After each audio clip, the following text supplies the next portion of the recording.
Magandang araw sa inyo lahat. Ako nga pala si Jen TV, umaski lang sa mesa. Kaya tara at samahan nyo nga pala kami.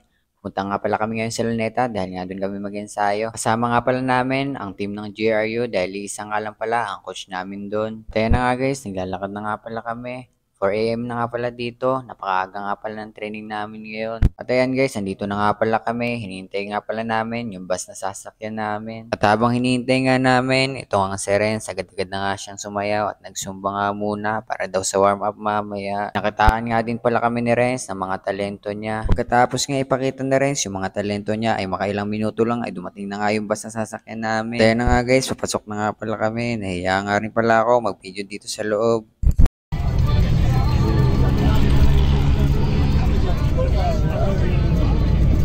At ayun na nga guys, nandito na kami sa Luneta. Agad-agad na nga pala kami nag-warm up dito. Pagkatapos nga namin mag-warm up, agad-agad na nga pala kami pinatakbo ng coach namin.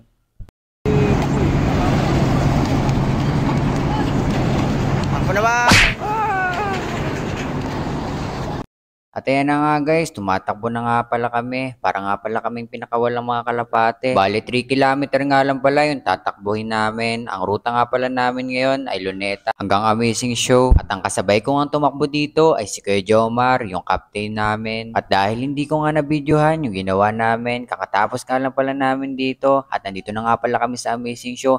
Napakadilim nga pala dito. Kaya ito, mga naghaharutan muna yung mga teammate ko. At ito na nga guys, pauwi na nga pala kami at nandito na nga pala kami sa loob ng bus. At pagkatapos ng mahabang biyahe ay nandito na nga pala kami, pababa na nga pala kami dito. Sige lang.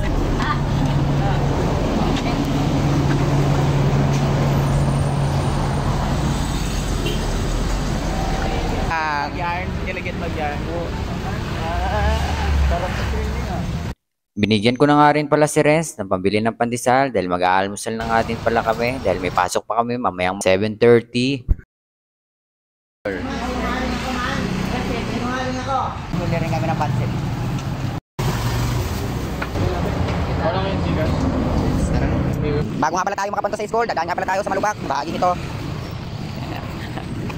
At ayan na nga guys, papasok na nga pala kami sa loob ng school kasi dito nga pala sa loob yung dorm namin. Katulad nga ng madalas kong sinasabi, kung nagustuhan nyo ang video na to, maraming salamat sa panonood.